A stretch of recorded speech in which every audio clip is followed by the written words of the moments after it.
Ito ay isang Philippine native berry, ang Rubus rossifolius.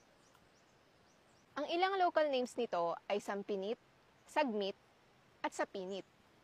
Ganito ang itsura ng hinog na sampinit. Mapula at pwedeng maihalin tulad sa exotic na raspberry. Ganito ang itsura ng dahon niya. At ito naman ang kanyang bulaklak. Tapos, yung kanyang mga sanga ay merong mga tinik. Ayan. Ito. Tumutubo ito sa mga forest edges, riverbanks at grasslands. Kumakalat ang sampinit sa pamamagitan ng mga buto na kinakain ng mga ibon at ibang mammals gaya ng mga daga at tao. Tumutubo rin ito from stem roots at suckers o yung mga vegetative structure na tumutubo sa base ng stem ng parent plant. Hindi nga lang kasing tamis ng raspberry ang sampinit, pero